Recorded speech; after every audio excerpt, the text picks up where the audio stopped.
بسم اللہ الرحمن الرحیم۔ جب بھی کسی قوم میں ناانصافی، بے راہ روی حد سے بڑھ جائے، لوگ گناہ کرنے سے نہ ڈریں اور نت نئے گناہ ایجاد کریں تو تاریخ گواہ ہے کہ عذاب اس قوم کا مقدر بن جاتا ہے۔ آج بھی ایک ایسی ہی قوم زیر بحث ہے جس نے نئے اور انوکھے گناہ ایجاد کیے، جس کی وجہ سے اللہ پاک نے ان کو ایسے انوکھے طریقے سے عذاب دیا کہ وہ قوم اور پورا شہر آج بھی عبرت کا نشان ہے۔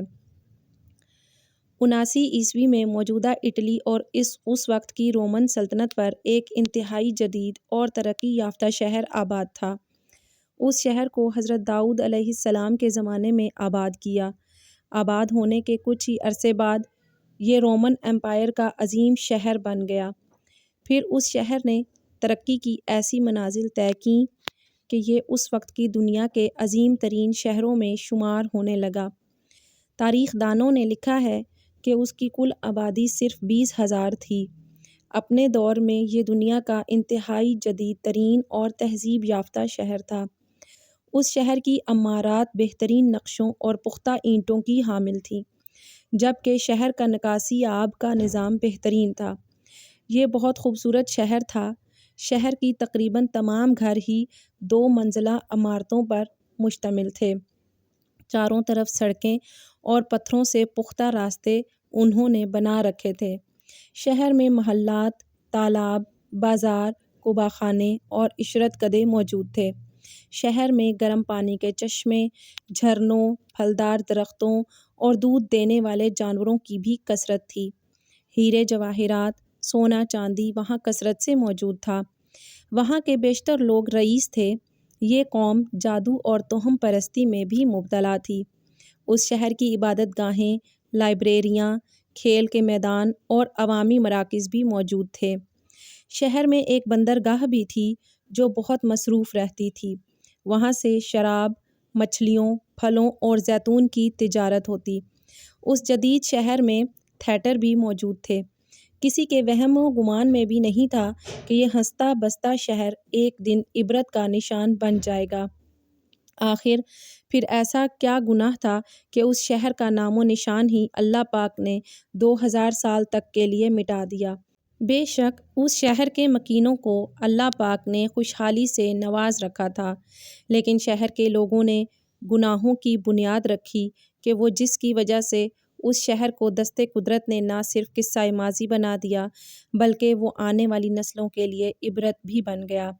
تاریخ انسانی قوم لوط ایسے کردار کی حامل تھی کہ جس نے ہم جنس پرستی کو فروغ دیتے ہوئے فطرت سے بغاوت کا جرم کیا اور بالآخر عذاب الہی کا شکار ہو گئے، جبکہ اس شہر کے مکینوں نے بھی اپنے آباء و اجداد کی اسی سنت پر عمل پیرا ہوتے ہوئے اس کو گناہوں کی ایک بستی میں تبدیل کیا۔ کبھی شہر کی پہچان تجارت اور صنعت تھی، لیکن پھر یہ آزاد گناہوں کا شہر بن گیا جہاں لوگ گناہ کے لیے تشریف لاتے۔ پومپئی شہر کے لوگ ایسے گناہوں میں ملوث ہو گئے کہ اگر قوم لوط دیکھتی تو وہ بھی شرما جاتی۔ ناظرین گرامی، پومپئی شہر کا سب سے بڑا گناہ یہ تھا کہ یہ لوگ ایک دوسرے کی نابالغ بچیوں سے زنا کرنے لگے اور ان سے بچے پیدا کرواتے۔ انہوں نے اپنی بیویوں کو چھوڑ دیا اور مزید کوئی شادی نہ کرتا، جس وجہ سے عورتوں میں یہ گناہ عام ہوا کہ وہ اپنی جنسی تسکین عورتوں سے ہی پوری کرنے لگیں۔ یہاں تک کہ اس شہر کی عورتیں جانوروں سے بھی جنسی تسکین حاصل کرنے لگیں۔ یہ شہر سوئے ہوئے آتش فشاں کے ساتھ آباد تھا۔ جب ان میں یہ گناہ عام ہوا تو پھر زلزلہ آیا، لیکن لوگ معمول کے مطابق کاموں میں لگے رہے۔ پھر دوبارہ زلزلہ آیا اور آتش فشاں پھٹ گیا، جس سے پومپئی شہر پر پتھروں کی برسات ہونے لگی۔ ویسوس نامی اس پہاڑ سے لاوا اتنی مقدار میں نکلا کہ پورے شہر میں پھیل گیا۔ تاریخ دان حیران ہیں کہ یہ سب اتنی جلدی میں ہوا کہ یہ لوگ اپنے مکانوں سے نکل بھی نہ سکے۔ آتش فشاں سے دھواں اور گیس نکلنے لگی اور پورے شہر میں پھیل گئی، جس سے لوگوں کے لیے سانس لینا بھی دشوار ہو گیا۔ ساتھ ہی آتش فشاں کے دہانے لاوا اگلنا شروع کر دیا اور یہ شہر لاوے کی تہوں تلے دب گیا۔ لاوا کئی کلومیٹر تک پھیل گیا اور اس کی موٹائی 3 میٹر سے بھی زیادہ تھی۔ اس آتش فشاں کی اونچائی 1280 میٹر تھی اس کی راکھ اور لاوا پومپئی سے دوسرے شہروں سٹابائی اور نیوسیر تک پھیل گئے۔ صدیوں تک یہ شہر دنیا کی نظروں سے اوجھل رہا۔